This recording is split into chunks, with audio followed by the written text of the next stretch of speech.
Buongiorno a tutti amici di Matto Scacco. Oggi vedremo un tema tecnico interessante, ovvero la lotta della donna contro i pedoni in settima o in seconda, ovvero i pedoni che stanno per promuovere.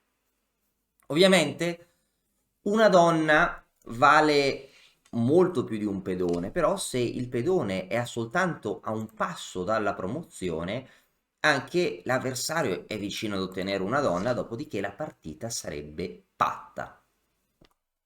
Quindi bisogna capire contro che pedoni è più facile vincere con la donna e contro quali pedoni è più facile pattare. Quindi la prima domanda che potrei fare a voi utenti è: allora, proviamo a giocare una posizione analoga, ovvero solo che trasliamo la posizione del pedone. Prima di tutto un pedone di torre, poi un pedone di cavallo, poi un pedone di alfiere, poi un pedone centrale. E la domanda sarà se la regina riesce contro che pedoni riesce a vincere. Contro il pedone, contro questo pedone il pedone di torre, oppure contro il pedone di cavallo, contro il pedone d'alfiere, contro il pedone centrale. Che posizioni, se dovete scegliere tra tutti questi pedoni, dovete scegliere una posizione, quale di queste posizioni scegliete se volete vincere? Una domanda difficile, no? Avete il 50% di possibilità di accertare, il 50% se non sapete la risposta, e il 50% di possibilità di sbagliare. Perché? Perché due di questi finali sono patti e due di questi finali sono vinti per il bianco con la mossa. Allora, i finali che sono patti sono questo finale. Questo finale è patta. Patta, il finale contro il pedone e questo finale col pedone d'alfiere, anche questo finale è patta. Quindi questo finale è patto, e mentre questo finale è vinto per il bianco. Il bianco vince, anche contro il pedone centrale, il bianco vince. Vediamo quindi come è la manovra vincente per il bianco. Allora, innanzitutto c'è da dire che questi finali non sempre sono patta, dipende dalla posizione del re. Si può vincere solo se il re è già abbastanza vicino. Questo finale sia questo finale, ma vediamo perché questi finali si vincono facilmente e gli altri no. Ok, per esempio, a questo punto abbiamo la donna.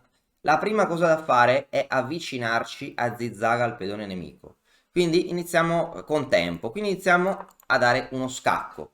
A questo punto, se il re nero se il nero situa il suo re davanti al pedone che non minaccia più di promuovere, il bianco può avvicinare il proprio re di un passo.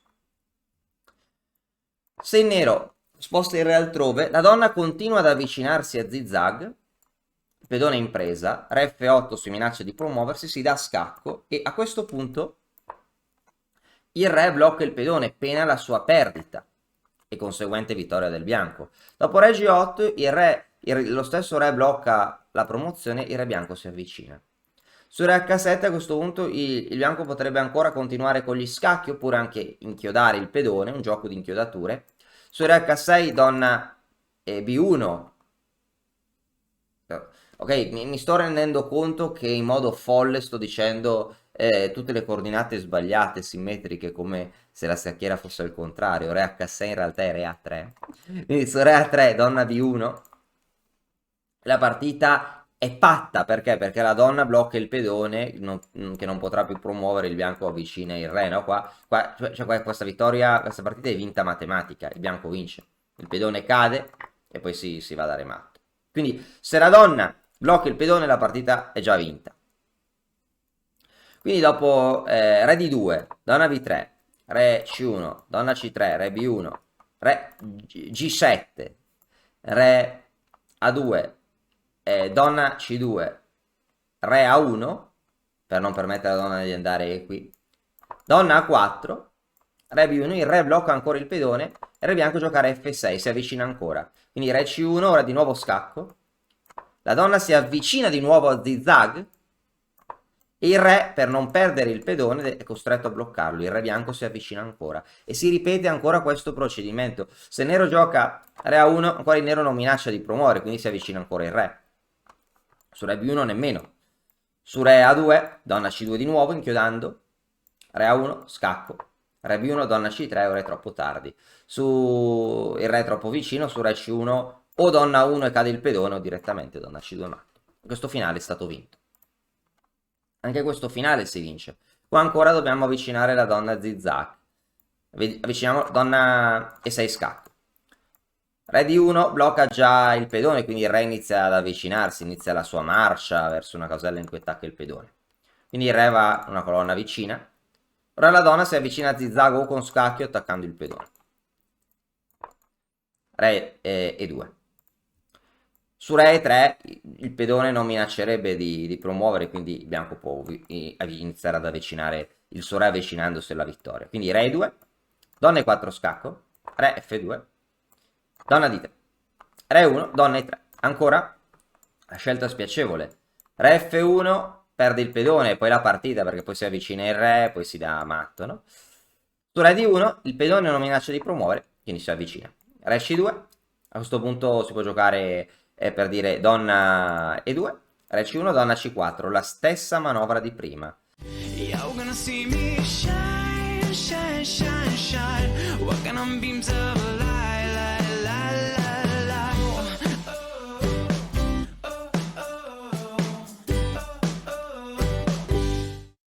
Su re di 1 si blocca il pedone, ci avviciniamo così. Su re b2 ancora ci avviciniamo a zigzag. Attacchiamo il pedone. Donna c3 ora o si perde il pedone, seguita dal matto imparabile, il re in c3 poi si dà matto in b2, o si blocca ancora il pedone e noi ci avviciniamo. Il bianco ripete questo procedimento fino a vincere. Su re 3 si blocca il pedone e si vince, su re e1 donna e4, re f2, donna che si avvicina a zigzag.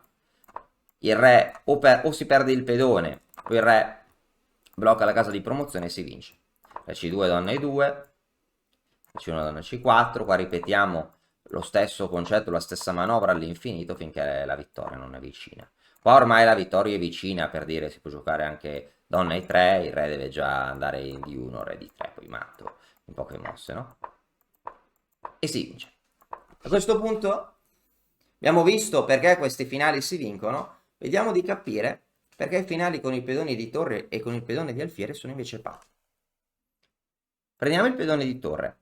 Perché qua questo finale è patta? Questo finale è patta perché anche se la donna si avvicina a zigzag subito, e la donna ok si può avvicinare a zigzag immediatamente, ma per vedere meglio, vediamo un momento un avvicinamento a zigzag un po' più lungo, per dire, donna b8, re c2 si minaccia di promuovere, la donna o da scacco o attacca il pedone, non c'è scelta, il re difende, re c2 si minaccia di promuovere,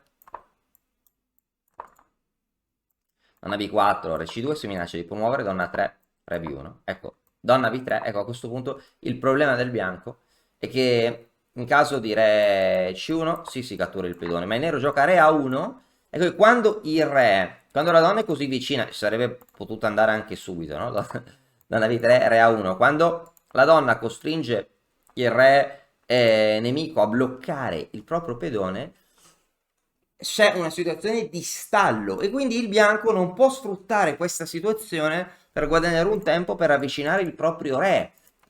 Per questo motivo la partita è fatta immediatamente. Anche se il bianco giocasse, non so, donna c2 per minacciare matto, è comunque stallo. Se il bianco gioca un'altra mossa, tipo scacco, si minaccia di nuovo la promozione. Ora si minaccia sempre la promozione, si minaccia sempre la promozione, si minaccia la promozione e il bianco deve rendersi la patta. Non si va in A1 se non si è forzati. Per esempio, andare in A1 adesso sarebbe un gravissimo errore, matto. Re B1. Si minaccia sempre la promozione, non la si occupa, a meno che la donna non ci obblighi. E qua di nuovo, se la donna quindi va in B3, re A1. Il bianco non può darci matto e non può nemmeno avvicinare il re. So, minaccia matto, che minacciamo di promuovere. E patta. Re G7, stallo. Perché con il pedone d'alfiere patta? Allora, il bianco all'inizio può guadagnare un tempo per avvicinare il proprio re. Donna D5, ok, re E2, minacciamo di promuovere. Donna C4, re D2, donna D4, re E2, donna C3, re D1, scacco. A questo punto se il re va in E1 perdiamo il pedone e la partita, perché poi il re si avvicina, zazzac e matto. Quindi il re occupa la casella di promozione. e re si avvicina, re G7. Peccato che la festa sia finita. Re B2 si minaccia di promuovere. A questo punto o diamo scacco, inchiodiamo, uguale, si minaccia di promuovere. Donna B4, re A2 minaccia di promuovere. Donna C3, re B1. Donna B3. Ecco, a questo punto il problema è che, ok, su re, se nero giocasse re C1, qua avvicineremmo il nostro re e prima o poi vinceremo. Il vero problema è che ora re A1 è possibile. E quindi il pedone è tabù. Se il pedone venisse catturato sarebbe stallo. Per questo motivo, per via di questo stallo, che termina subito la partita in parità, il bianco non può mai vincere, perché non può costringere, una volta che il nero va nel lato giusto, nel lato corto, no, il bianco non può mai costringere il nero a posizionarsi davanti al pedone. Quindi il bianco può provarle di tutte, ma non vince. Donna C3, re B1, inchioda, anche re A1 forse mi va, re B2, donna E2, re B1, re A2 se minaccia di promuovere, donna C3, re B1, donna B3, re A1. E per evitare la promozione compatta, ok, a meno che si permette di nuovo al re di avvicinarsi, bisogna prendere il pedone e la partita termina in parità. Quindi i pedoni magici, pedoni in settima o in seconda, a seconda di come si guarda la scacchiera, i pedoni che fanno patta sono i pedoni di torre e il pedone di alfiere. Ovviamente se diciamo, la situazione fosse presentata nel lato destro della scacchiera, questi erano i due pedoni buoni, ovvero cioè, se per esempio, adesso torniamo all'inizio, se impostassimo la stessa situazione nelle altre ale, no? Questo pedone patta, questo pedone perde, questo pedone di cavallo perde e il pedone di torre fa sempre patta. Per chi non ci crede può provare a giocarlo contro il computer, può anche settare la posizione sull'ICS e giocare contro il computer, allenarsi con questi finali e verificare quando è patta e quando si vince. Devo dire che i finali contro il pedone di torre, contro il pedone di alfiere si possono vincere se il re è già a una certa distanza, una certa vicinanza dal pedone. Se questo video vi è piaciuto potrebbe essere un argomento di approfondimento per un prossimo video. Grazie mille e a presto, alla prossima. E ora per continuare che cosa posso fare? Beh, innanzitutto ti consiglio di iscriverti al nostro canale in modo tale da non perderti le nuove video lezioni. E poi puoi vedere il video che è stato più cliccato in questa settimana. Ci vediamo, ciao!